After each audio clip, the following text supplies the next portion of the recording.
अभ्यास वैराग्याभ्याम तन्निरोधः। उन चित्त वृत्तियों का निरोध अभ्यास और वैराग्य से होता है। इन्हीं से साधन का आरंभ है। पूर्ति पर्यंत ये साथ चलते हैं। इन दोनों में से प्रथम अभ्यास का स्वरूप देखें।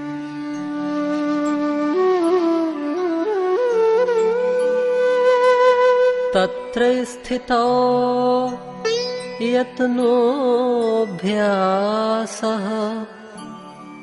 चित्त की स्थिरता के लिए जो यत्न किया जाता है वह अभ्यास कहलाता है।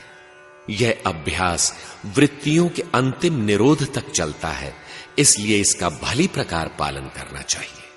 इस पर कहते हैं,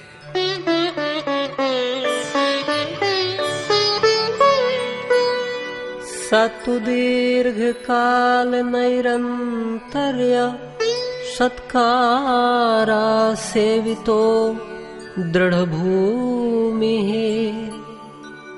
किंतु वह अभ्यास दीर्घ काल तक निरंतर तथा श्रद्धा के साथ करते रहने से दृढ़ होता है। भगवान श्री कृष्ण गीता में कहते हैं, स निश्चयेन योक्तव्यो योगो निर्विण्ण चेतसा। वह योग न उकताए हुए चित्त से निश्चय पूर्वक करना कर्तव्य है। धैर्य पूर्वक लगा रहने वाला ही योग में सफल होता है। अब वैराग्य का स्वरूप बतलाते हैं।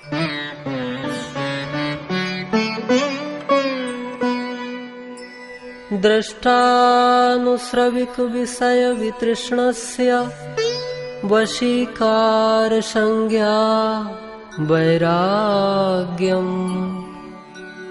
लोक और परलोक के देखे सुने विषयों में तृष्णा रहित चित्त की वशीकार नामक अवस्था वैराग्य है। अर्थात संसार में जो कुछ देखा सुना गया है, यहां से लेकर स्वर्ग तक के भोगों में राग का त्याग वैराग्य कहा गया है। यही वैराग्य अभ्यास संपन्न होने पर पुरुष विदित हो जाता है, जिससे पर वैराग्य की अवस्था आती है।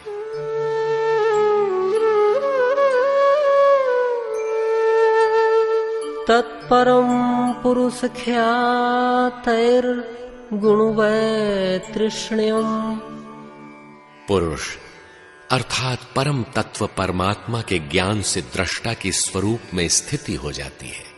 उस समय प्रकृति के गुणों में तृष्णा का सर्वथा अभाव पर वैराग्य है। वैराग्य की पराकाष्ठा है। भगवान श्री कृष्ण गीता में कहते हैं, रसवर्जम रसोप्यस्य परम दृष्टवा निवर्तते। इंद्रियों को विषयों से समेटने वालों का राग भी परम तत्व परमात्मा का साक्षात्कार करके निवृत्त हो जाता है। जब श्रेष्ठतर कुछ भी प्राप्तव्य नहीं है तो साधक तृष्णा भी करे तो किसमें। जिस पुरुष के ज्ञान से पर वैराग्य की उपलब्धि हुई है, उसका स्वरूप क्या है? पूर्ण ज्ञान की पूर्व अवस्था का चित्रण करते हुए कहते हैं,